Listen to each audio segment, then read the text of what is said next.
ঢাকা বিশ্ববিদ্যালয়ের চারুকলা অনুষদে খোলা আকাশের নিচে উদযাপিত হচ্ছে নৃত্য উৎসব ঘনঘটা ২।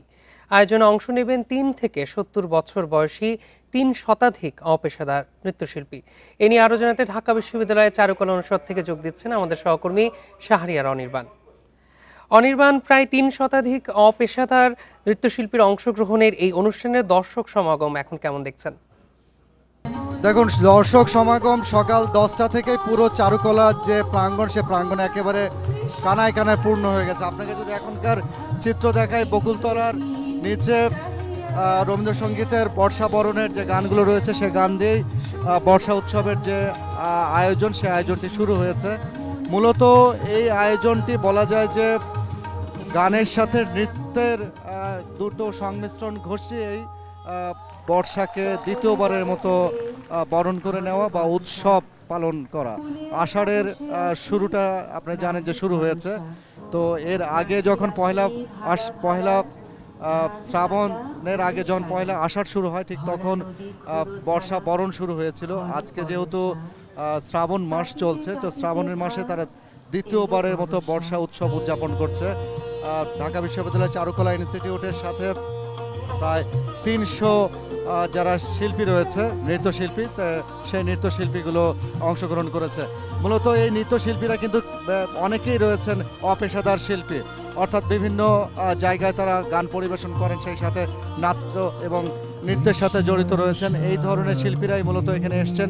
এবং আপনি বয়সের সীমানা নিশ্চয়ই দেখেছেন যে মাত্র 3 বছর বয়স থেকে শুরু করে একেবারে মাঝ বয়সী এবং বৃদ্ধ বয়সী, সে বয়সীরাও কিন্তু আজকের এই নাচে অংশগ্রহণ করেছে। এবং এই অনুষ্ঠানটি মূলত শুক্রবার হওয়ার কারণে সাধারণ মানুষ এবং যারা বাংলাদেশের শিল্প সংস্কৃতির সাথে যুক্ত থাকেন বা বিশ্বাস রাখেন, তাদের ভিড় কিন্তু ব্যাপক আকারে দেখা গেছে। সকাল থেকে আমরা দেখেছি যে টিএসসি পর্যন্ত প্রবেশ পথের যে দীর্ঘ লাইন, সে দীর্ঘ লাইন ছিল। এবং এরপরই সাধারণ দর্শনার্থীরা পুরো সবাই মিলে বলা যায় যে এই চারুকলার বকুলতলার চতুর্দিকে তারা ঘিরে রেখেছে। আমরা জানি যে বাংলার ঋতু ঐতিহ্যের এবং বৈচিত্র্যের মধ্যে সব থেকে আকর্ষণীয় হচ্ছে এই বর্ষার সাথে কৃষি এবং কৃষি অর্থনীতির একটা যোগসূত্র রয়েছে। আমরা জানি যে বর্ষার সময় বন্যা হয়, নতুন পানি আসে, পলি আসে।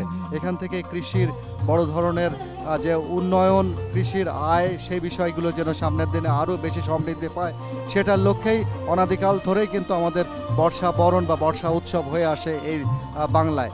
তো তারই ধারাবাহিকতায় চারুকলা ইনস্টিটিউটের পক্ষ থেকে এই বর্ষা উৎসব উদযাপন হচ্ছে এবং নৃত্যের ছন্দে, বৃষ্টির যে ছন্দ, সে ছন্দের তালে তালে, নৃত্যের ছন্দের তালে সংমিশ্রণ ঘটিয়েই কিন্তু আজকের এই আয়োজনে সাধারণের জন্য উন্মুক্ত হয়ে রয়েছে, যার কারণে দেখা যাচ্ছে যে একেবারে কানায় কানায় পূর্ণ রয়েছে এই চারুকলা ইনস্টিটিউটের পুরো প্রাঙ্গণ।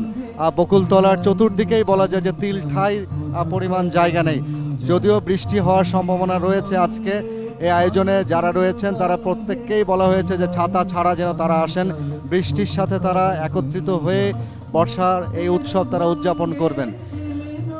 সময় গড়াচ্ছে, তারপরও বলা যায় যে সাধারণ মানুষের কিন্তু আনাগোনা কমছে না।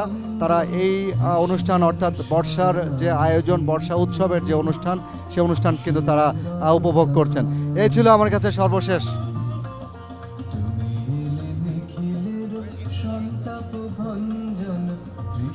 ঢাকা বিশ্ববিদ্যালয়ের চারুকলা অনুষদে হচ্ছে ঘনঘটা ২ নৃত্য উৎসব, সেখান থেকে যাচ্ছিল আমাদের সহকর্মী।